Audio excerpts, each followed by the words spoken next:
Katatapos lamang po ng ating finance series mula po sa Book of Philippians. No? Nung sinulat po ni Paul yung Book of Philippians, siya po ay nasa kulungan actually. In our next series, we will look at 2 Timothy, or at least babalik-balikan po natin yung 2 Timothy, yung text na binasa natin for the 4 weeks ng ating series. Babalik-balikan po natin yan. Sa pagkakataong ito, malapit naman pong mamatay na si Paul. No?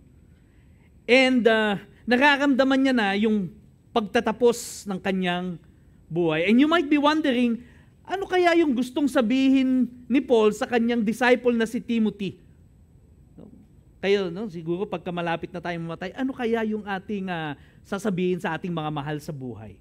Alright? So si Paul, malapit na mamatay,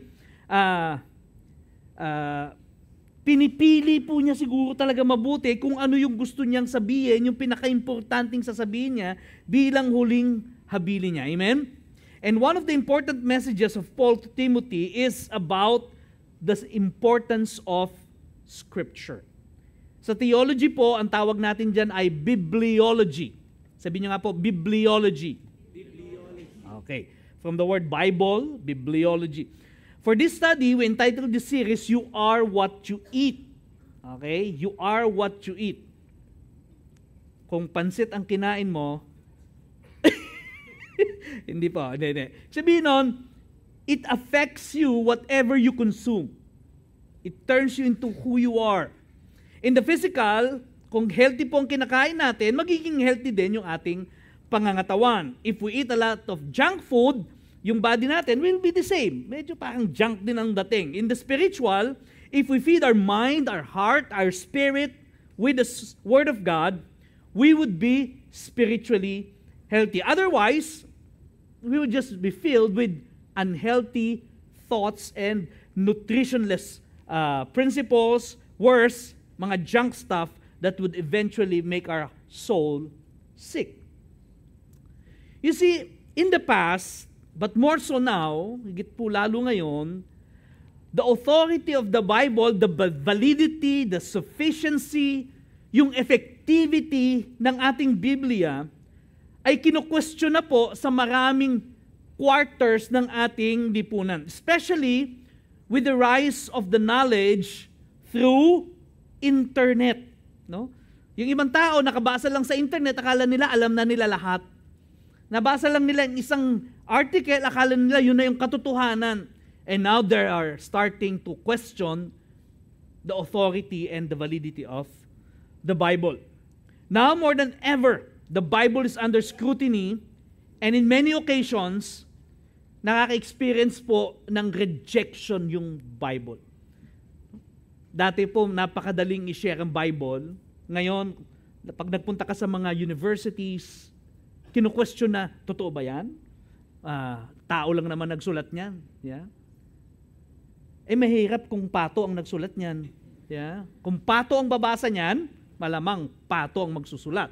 Pero dahil tao ang magbabasa, tao ang nagsulat.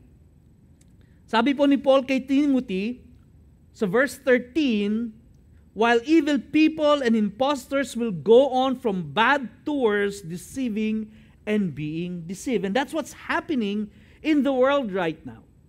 People are going from bad to worse, deceiving and being deceived because they no longer subscribe to the Bible. Tinatanong nila, is the Bible true? Hindi ba myth lang yan? Can I trust the Bible? Can we rely on its wisdom pagdating po dun sa mga importanteng desisyon sa buhay natin? Dapat ba akong mag-submit sa authority nito? Yung buhay ko ba dapat ipailalim ko sa Kanya? Yung mga desisyon ko? Kung kayo po'y narito, mga kapatid, okay, at talaga pong, alam nyo, yung may duda talaga kayo sa Biblia or hindi kayo naniniwala sa Biblia, gusto kong sabihin sa inyo na ito pong oras na ito, hindi po sapat para kumbinsihin ko po kayo. No? Hanggang, at the most, hanggang 3:25 lang po ako dapat mag-preach, at the most.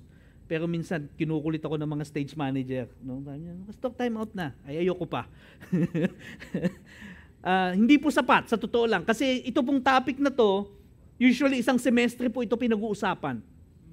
At kailangan natin, kung hindi kayo naniniwala, may duda kayo sa Biblia, baka mas kailangan po ninyo yung mas personal, face-to-face discussion para masagot ang inyong mga tanong. Alright? But if you believe in the Bible, ang goal ko po sa sharing ito, para po sa bawat isa sa atin na nananampalataya sa Biblia, is that we will be confident, say confident, magiging confident tayo na ipagkatiwala natin ang ating buhay sa katotohanan, sa wisdom ng salita ng Diyos. And that by doing so, makakaranas po tayo ng tinatawag na life transformation sa bawat aspeto po ng ating buhay na pinaplano po ng Diyos para sa bawat isa sa atin. Bakit po ba ito importante, mga kapatid? Okay? Kasi po sa maraming instances, makinig po kayo mabuti. Sa marami po mga pagkakataon, ang mga mananampalataya po ng Biblia, kahit na po sila'y naniniwala na totoo ang Biblia, gumagawa po sila ng tinatawag nating life-altering, destiny-breaking, relationship-destroying decisions na hindi po nakaayon sa salita ng Diyos. Okay? Mga desisyon na ibinabase lamang po, unang-una sa lahat, sa emosyon. Sabihin nyo nga, emosyon. Tingnan mo yung katabi mo. Tingnan. Mukha bang emosyonal? Yeah? Yung, kasi pastor, feel ko talaga. Yeah? Pumapasok sa tinatawag na mga forbidden relationship. Meaning mga adulterous or, sabi ng Bible, unequally yoked relationship with unbelievers. Basta sa kanya ko talaga naramdaman. Kahit pinagsasampal-sampal niya ako, ramdam ko, mahal niya ako.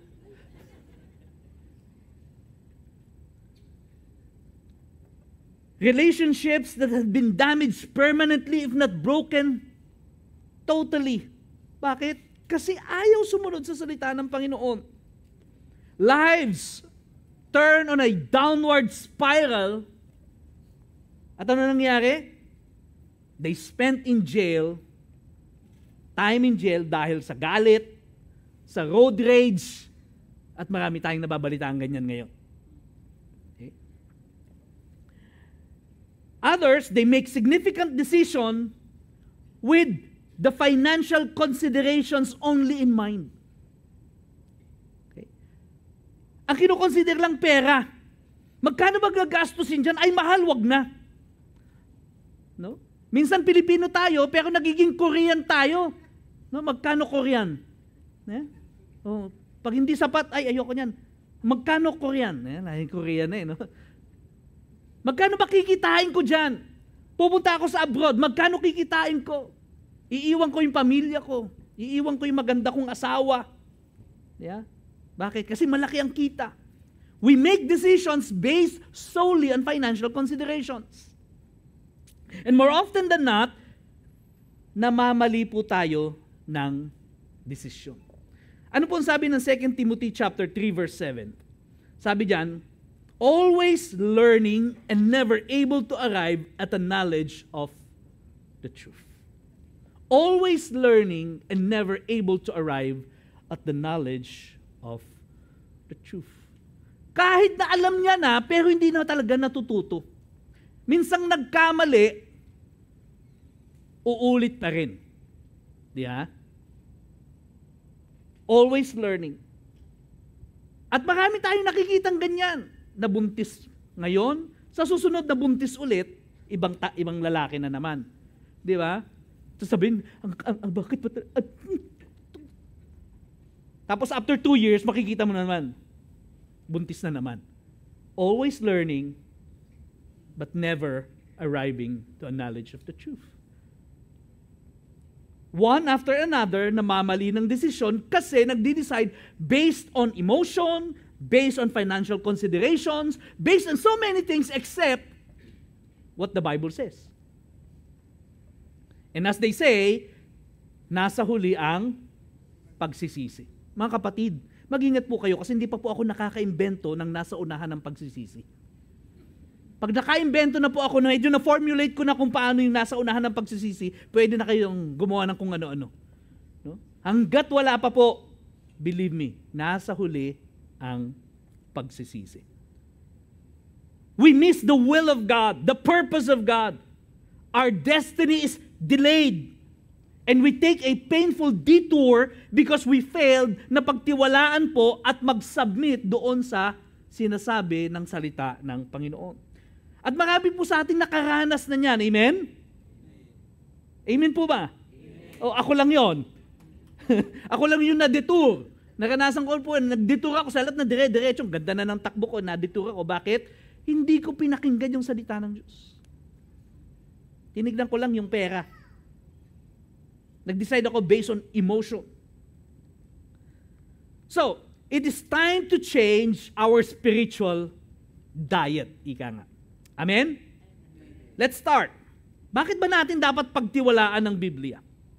What makes it authoritative in our lives to the point na tayo po ay nagpapasailalim, nagsasubmit doon sa command, sa precepts ng Panginoon, and we adhere to its principles? Ang sabi po ng verse 16, all scriptures is breathed out by God. All scripture is breathed out by God. Sabi po ng ating text. Pag tinignan po ninyo in Genesis chapter 2 verse 7. Okay? Genesis chapter 2. Medyo nag-a-alarm na, medyo lalakas na daw po ang ulan. So, mga after 100 minutes, lalakas na yung ulan. So, pwede ko pa tapusin yung preaching ko. Okay. Chapter 2, verse 7. Then the Lord God formed the man of dust from the ground and breathed into his nostrils. Sabi nyo nga po, breathe. Okay? Sabi sa verse 16 ng text natin, all scripture is breathed out. Sabi sa Genesis, the Lord breathed into his nostrils. Pareho po sila ng konsepto. Okay? Ito po ay with significant force. Hindi po ito yung hindi po ganon. Okay? When you breathe out into something, ang konsepto po niyan is parang nagre-resuscitate ka. Diba? Nakapanood na po ba kayo ng nagre-resuscitate? Tapos tatakpan nyo ilang to breathe life. Okay? That is the concept ng ating pong teksto. So let's go back to the question. Bakit ko dapat pagtiwalaan ng Bible? Bakit ito sinasabi nating authoritative sa buhay natin to the point na nagsasubmit tayo sa mga utos niya kahit minsan napakahirap at napakasakit? Bakit? Basically, we call this self-attesting or self-authenticating nature of the Scripture. Medyo big word, self-attestation, self-authentication. No? Sa simpleng pananalita, it testifies to itself. No? It authenticates itself.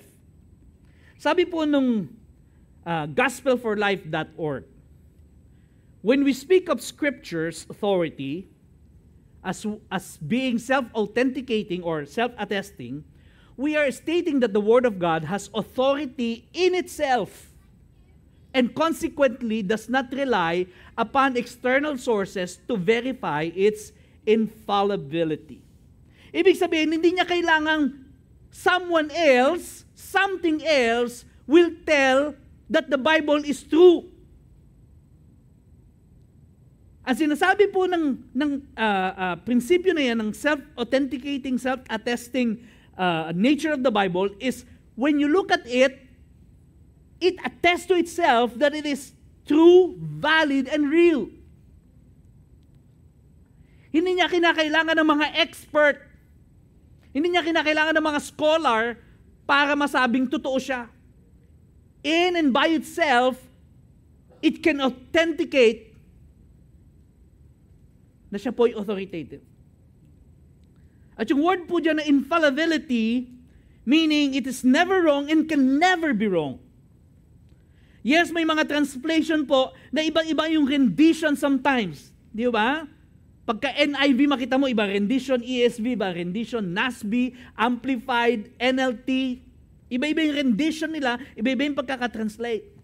Sometimes yung mga copies po ng original manuscript, may mga discrepancy. Kasi po yung scripture natin, mula po dun sa pinaka-original scripture, para ma-preserve po yan, kasi wala pa nung pong printing press noon, kinokopya po yan. Talaga pong mitikuloso paano kopyahin yan. Kasi po konting kudlit, konting tuldok, ang maidagdag mo o matanggal mo, nag-iiba ang meaning. Okay? At minsan po, dahil sa nature po ng pagkokopya, minsan nagkaaroon po ng discrepancy here and there, but not enough para po baguhin yung original message ng Bible. Okay? So kahit sabihin, ay, kita mo ito, iba nga. Pero pag tinignan mo po yung the original, significant, important message of the Bible, hindi naman naiiba. So why do we believe this? Bakit tayo naniniwala that the Bible is self-authenticating, self-attesting? Because we believe of the authorship of the Spirit.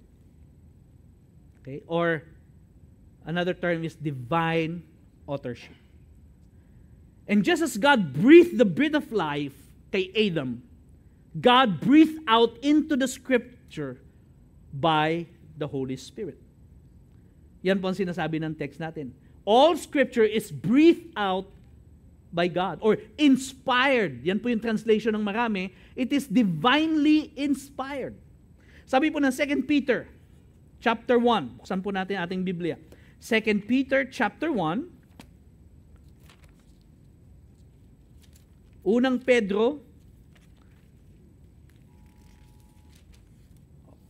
Ayan, 90 minutes na lang daw po. Uulan na.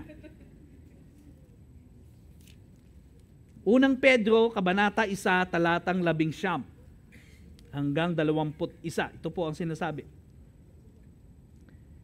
Ay, ikalawang Pedro pala. Ikalawang Pedro. 2 Peter, chapter 1, verse 19.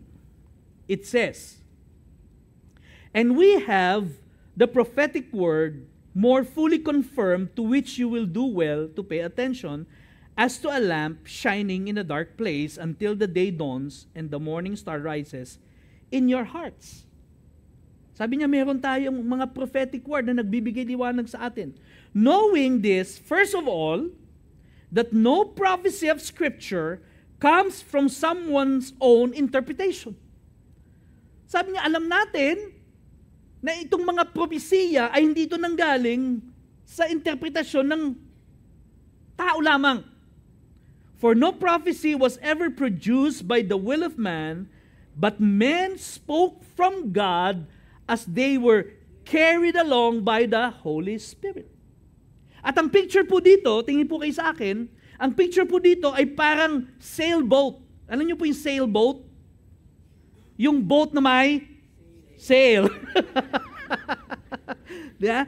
Yung sa Tagalog, layag. Na ang nagpapaandar po, ang ginagawa, kinakatch nung layag, yung hangin, at yung hangin po ang magpupush kung saan siya pupunta. Alam niyo, nauuso na po ulit yan. Kahit sa mga malalaking barko, yung konsepto po ng sail ay ginagamit na nila para makatipid sila sa gasolina. So, ang sinasabi nyo, they were carried along, they're being blown by the Spirit of God to a direction that God wants them to do. And they ride as the Holy Spirit carried them along. No? Totoo po, ginamit po ni Lord, mahigit 40 tao, authors, to write ito pong Bible po natin. People from different walks of life, of different ethnicity, different economic social standing, okay? Different economic standing, varied educational background, at nakaspread po yan 1,500 years approximately. 40 authors plus. 1,500 years. But ultimately, it was the Holy Spirit of God na siyang pong nagsulat through the human authors. At hindi po sila yung nag-trans. Alam niyo yung trans, yung hindi po ito autopen. No, yung, o kaya yung dating, ewan ko kung naabutan to ng mga kasing edad ko, yung spirit of the ballpen. Sino nakasubok nun? Spirit of the ballpen. Yung sumusulat yung ballpen, ano? Okay? They were inspired, carried along by the Holy Spirit. The Bible is authored by God Himself, by the Holy Spirit of God. Kaya nga po yung Bible, hindi lang siya nagko-contain ng Word of God. Ulitin ko yun. The Bible does not only contain the Word of God. The Bible is the Word of God. Okay? Medyo sa sidetrack lang ako ng konti para mas maintindihan natin. Lahat po ng nakasulat sa Biblia, Word of God. Okay? Maliwanag po yun. Kahit na yung nakasulat na Judas hung himself. That's part of the Word of God. Kahit na po yung mga payo ng kaibigan ni Job sa kanya na mali-mali. Okay? Mali-mali yung payo ng kaibigan ni Job, pero Word of God pa rin yun. But it does not necessarily mean it is the principle of God. Kasi through the wrong principles ng mga payo, pinapakita pa rin doon, ito yung tamang payo eventually. Okay? Naintindihan po natin. So, every part, kasi ngayon po, alam nyo ginagawa, because of the modern textual criticism na kung tawagin nila, sinachap-chap nila yung Bible at sinasabing, ito, tama to, ito, applicable to, ito, hindi totoo to, hindi makatotohanan, wag natin kunin yun. Sinachap-chap po. But the Bible, the whole of Bible, is the Word of God. Kumbaga, part ng story, yung dialogue ng kontrabida, yung threat ng villain, bahagi pa rin ng pelikula. Yeah? Ganon din po sa Bible. Next. Una, bakit siya self-attesting at self-authenticating? It's because of the authorship. It's divine. Second, because of the prophetic pronouncement. Mababasa po natin ilang beses, "Thus says the Lord. The word of the Lord came to me." These are prophetic pronouncement. Nang sinasabi po ng mga propeta, ito'y nanggaling kay Yahweh. These phrases indicate and authenticate na yung message po is divinely sourced. Divine in nature and not merely of human source. And if we, tingin po kayo sa akin, if we are to calculate, although ito external na to, if we are to calculate the statistical probability of the fulfillment of the prophecies in the Bible, lahat po to the detail, kahit nga po yung prophecy lang sa coming of Messiah, saan siya ipapanganak, paano siya ipapanganak, sino ang dadalaw sa kanya, anong regalo ibibigay sa kanya, kapag kinalculate daw po yan, it becomes almost statistically improbable to happen. Sinasabi lang, imposibleng mangyari yan to the detail, and yet, every prophecy that should have been fulfilled had been fulfilled. Ganun po siya katindi. Although hindi natin kailangan patunayan na natupad ng mga propesiya para lang masabing totoo talaga ang salita ng Diyos. Just by the fact that the prophets declare, "Thus says the Lord." It tells us it came from God. Now, let me clarify this. Some people may say, hindi naman lahat ng prophecy natupad eh. Hindi pa naman po kasi dumarating yung end of the world. Kaya hindi pa natutupad. No? Lalo sa Book of Revelation. Meron pa pong hindi natutupad kasi hindi pa naman talaga tapos yung history natin. It's still being written. Okay? And it does not negate the fact that the Bible is the Word of God. Eventually, it will take place. Dati po, alam nyo, nung nagbabasa ako ng Revelation, sabing ganon, and Jesus would come and everybody simultaneously will see Him. Hindi po talaga maarok ng kokote ko paano mangyayari yun. Imaginein mo, darating daw siya, bababa siya sa Mount of Olives, papasok siya sa East Gate ng Jerusalem. Pagbaba niya, buong mundo sabay-sabay makikita siya. Sabi ko, paano yun? Nasa Pilipinas ako. Yung nasa Cebu ngang bumabaha, hindi ko makita eh. But now, with technology, with the satellite, with the internet, with everything, simultaneous, pwede nating makapanood ng isang event. Tama? Now, ganun na ba mangyayari? Siguro, o baka mayroon pang mas magandang technology eventually pag dumating ang Panginoon. Noon, hindi natin ma-imagine yun. But now, we see it as possible. Because of technology now, wala nang imposible. Everything is possible. Amen po ba? Third reason, the very testimony of Jesus. Si Jesus po mismo, kinukote po niya yung Old Testament nung nandito siya. Doon po sa temptation niya sa wilderness, several times sinabi niya, it is written. Nasusulat. At kinukote po niya ang Old Testament. Sa John chapter 17, verse 17, Jesus declares in His prayer, sanctify them in their truth. Sabi niya, your word, Father, sabi niya, your word is truth. And He's talking about the Scripture, the Old Testament in particular. Amen? Kaya marami po na mga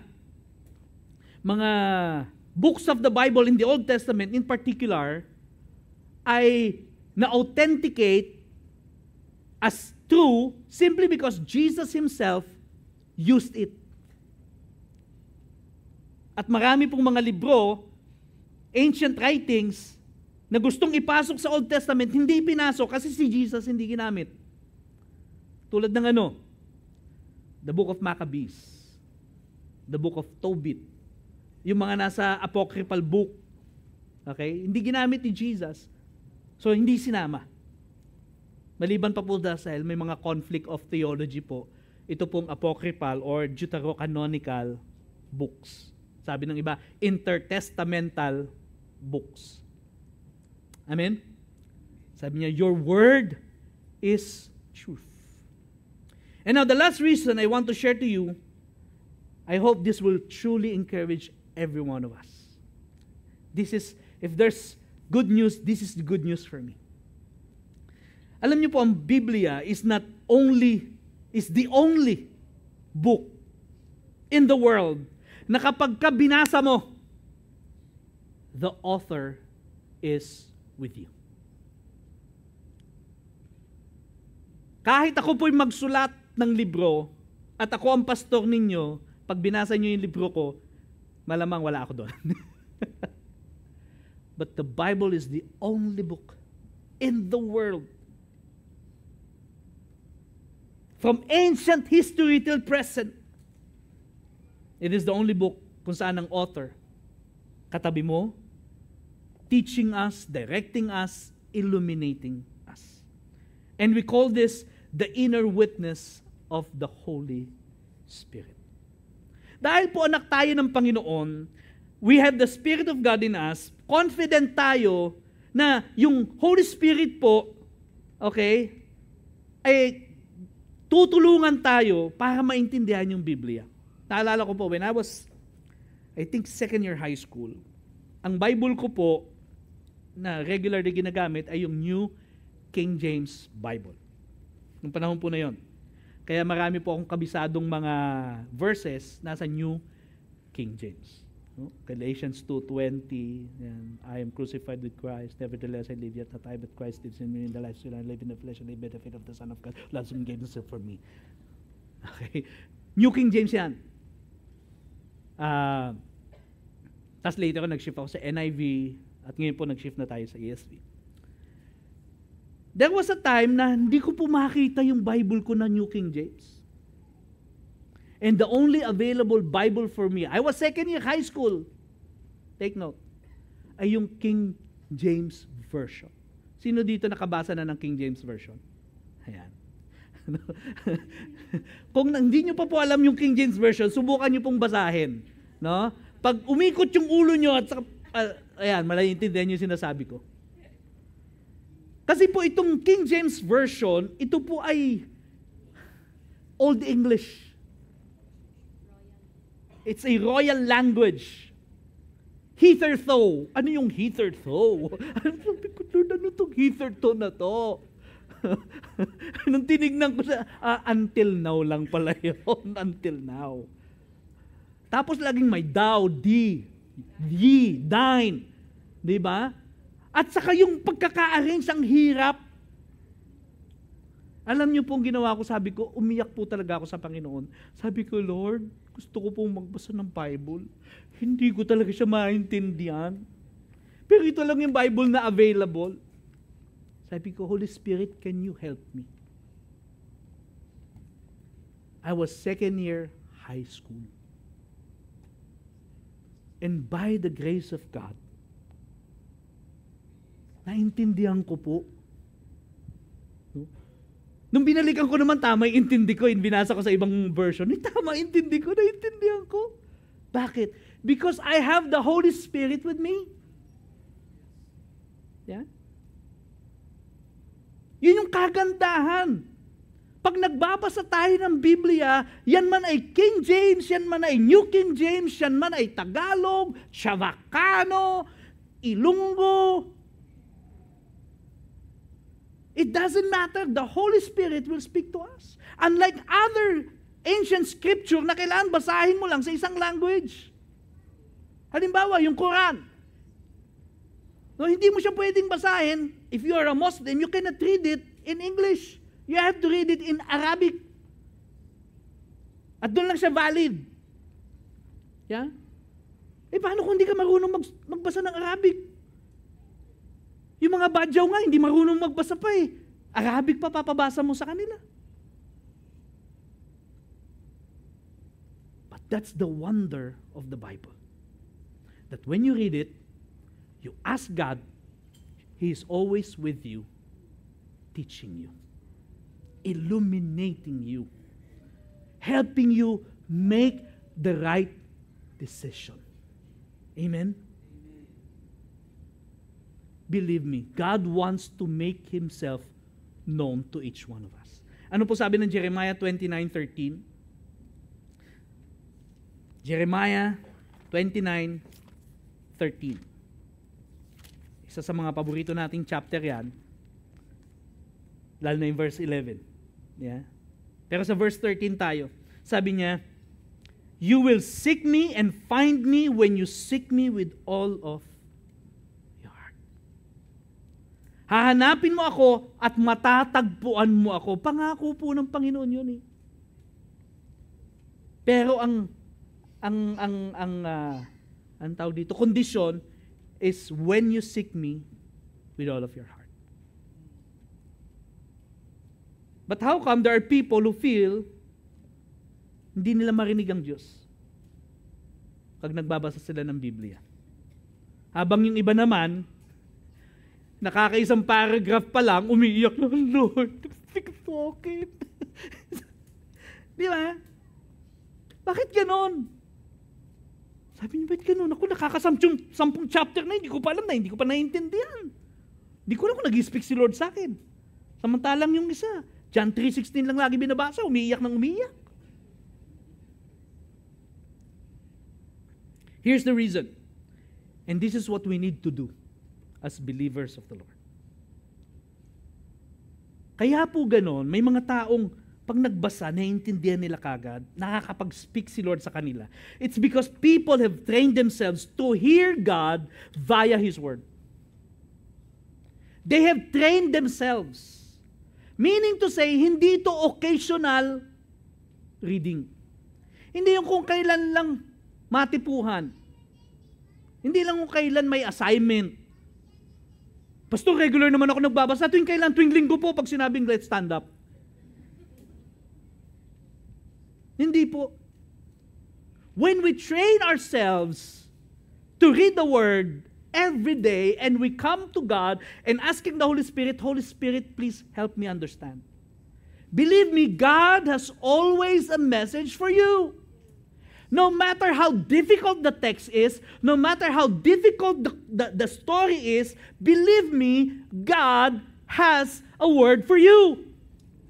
Hindi nyo kinakailangan yung ginagawa namin according to the Greek word. Hindi nyo kailangan yun.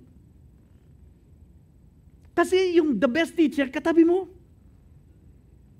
Kami po, ginagamit lang ni Lord para mag-explain nun, para masigit pa ninyong maintindihan. But the very personal message of God to you, believe me, kayang mag-speak ni Lord sa inyo. Pero kailangan lang i-train natin yung sarili natin na magbasa at makinig. Hindi lang yung occasional. Hindi lang yung maging compliant lang. Sabi kasi ng pastor, magbasa ako ng Bible. Hindi nagbasa ako. Oh. Di ba? Compliant ka na. Hindi po. Are you with me? And whether aminin man natin sa hindi, minsan nahihirapan tayo. Sa totoo lang, kasi nga hindi tayo regular na nagbabasa ng Bible. Tapos pag magdidesisyon na tayo, iyak tayo sa Panginoon, kahit mo ako, bakit di ka nagsasalita? Anak, ang tagal ko nang nagsasalita sa'yo eh. Ayaw mo lang makinig. Lord, sino ba talaga si Lord naman si Aida o si Fe? Sino ba talaga? Tagal na kitang kinausap, anak. You see, whatever you feed your mind, it occupies your mind. It shapes your thinking, it influences your day-to-day life. So be careful kung ano po yung finifeed mo sa mind mo. Just like what our title says, because you become what you eat. You are what you eat, spiritually speaking. Now, I want to be vulnerable with you. Isang classic example po. Ako po ay fan ni Morissette. Hindi ako po yung avid fan. Gusto ko lang siya talagang kumanta. Magaling siyang kumanta. No? Lalo na narinig ko yung kanta niya na yung ano ba yun? Tanyo, hindi ko yung Tagalog niyang kanta, yun na nga. Yeah. Tapos ang gusto ko pong pinapanood yung mga reaction video. Yeah. I feel proud as a Filipino kasi yung mga nagre-react, mga foreigner. Wow, gustong-gusto ko yan. Tapos meron po siyang latest video na ang kanta yung Golden. Sino nakakalam ng Golden? Ayan. Ang daming gumagaya. Paano nga ba yun?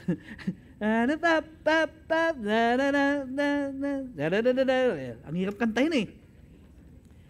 So dahil nga po tuwan-tuwa ako na nanonood ng mga reaction video, kahit hindi ko tapusin, basta panood ko reaction. So okay, yung galing talaga ni Morissette. Okay.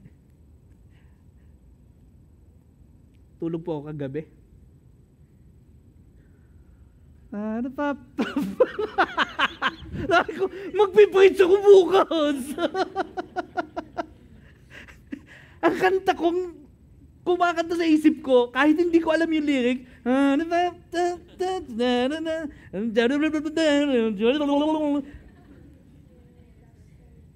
so you know what I had to do? I had to bring to mind yung mga kantang Victory, yung lilim, ano pa ba? Lilim. At saka, lilim. Para lang kasi Sabi ko, Lord, magpipreach ako. Bakit napapapap yung nasa isip ko? Anong tawag doon yung LSS, di ba? Bakit? Kasi,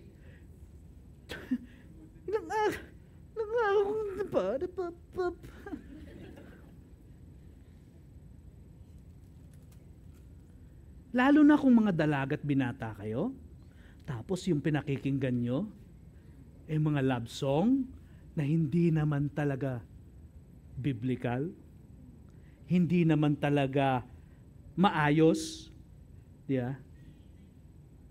Yung bang, kumbaga yung message is kasalanan bang magmahal?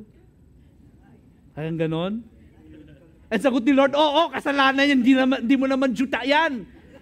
Hindi mo asawa yan, may asawa na yan. Kasalanan naman, nagmahal lang ako. Tapos ikaw ngayon, kakantay mo yan, tapos... So ngayon, nagdi-decide ka ngayon based on the songs that you have. So manunod ka pa ng telenovela. Di ba? Be careful what you feed your mind.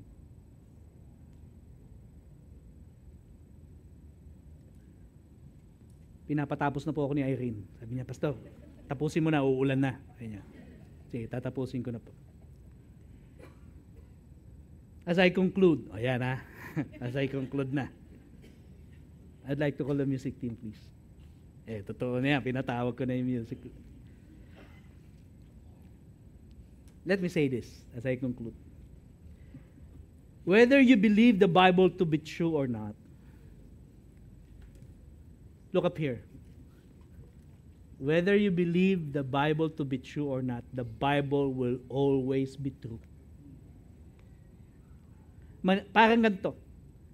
Kaya maniwala ka kaya hindi na ang gravity ay totoo, pag tumalong ka, babagsak ka. Dahil hindi ako naniniwala sa gravity, okay. Subukan mong tumalon sa 10th floor, alam mo, mapapatunayan mo kung ano totoo. So whether you believe the Bible to be true or not, whether you subscribe to it or not, the Bible will always be true. It has changed people's lives. It transforms societies. Time and time and time and time and time and again. It is the Word of God. Ano sabi ng Isaiah chapter 40 verse 8 from the New American Standard Bible? The grass withers, the flower fades, but the word of our God stands forever. It will remain true forever. At yung mga tao pong pinipili nilang manampalataya, sumunod, mag-submit sa authority ng Bible, doon po sa kanilang buhay, those people who chose to subscribe to its principles, tayo pong mga mananampalataya who believe the Word of God, our minds are renewed, lives transformed, destinies fulfilled, societies change, people saved. Amen? Why? Hebrews chapter 4 verse 12. For the Word of God is living and active, sharper than any two-edged sword, piercing to the division of soul and of spirit, of joints and of marrow, discerning the thoughts and intentions of the heart. Mga kapatid, basahin po natin yung Biblia natin. Kaya nga po kung wala pa kayong physical Bible, we encourage you to buy physical Bible. Nandyan po ang CSM. Wala po kaming kita dyan. Maniwala po kayo sa amin. Iba pa rin po talaga yung magbasa ng physical Bible. Binabalikan ko po personally yung physical Bible kasi for the longest time nasanay na tayo na digital. Kaya sa totoo lang medyo distracted. Pero basahin po natin. Ako nga po pag nagmamaneho, piniplay ko audio Bible.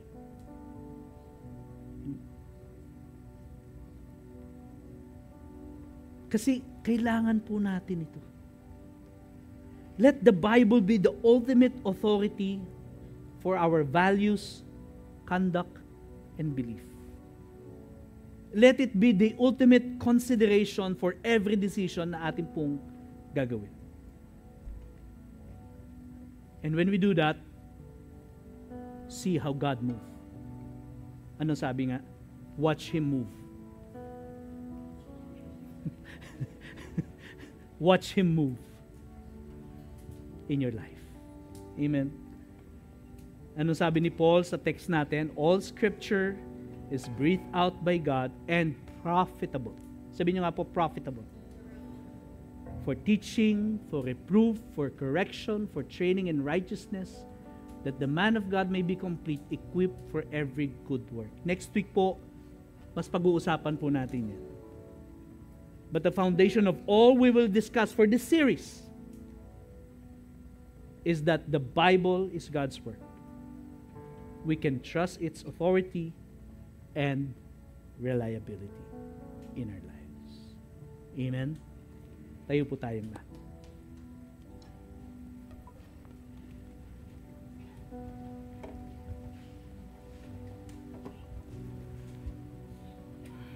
Bow your heads.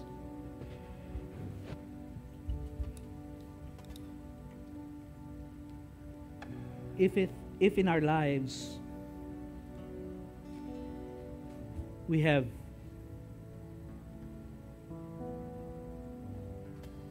at one time in our lives, or maybe at a certain level in our lives, sinet aside natin yung authority ng Bible sa buhay natin. Parang mas inalaw pa natin yung circumstances, yung emotions, yung sarili nating wisdom, yung kawalan natin ng pera, o yung sobrang dami ng pera natin, o yung desire natin sa pera, yun yung naging batayan natin para mag-decide tayo. Let's ask God for forgiveness. Say, my Lord, I'm sorry. And I want you to ask God right now, Lord, help me to faithfully subscribe to your word, to submit to your authority, to recognize the wisdom of your precepts, your principles, your commandments. Holy Spirit, help us. Breathe upon us that desire for your word. We pray, God, that we will embrace your word, desire your word like our daily bread. In Jesus' name. Let's sing this song.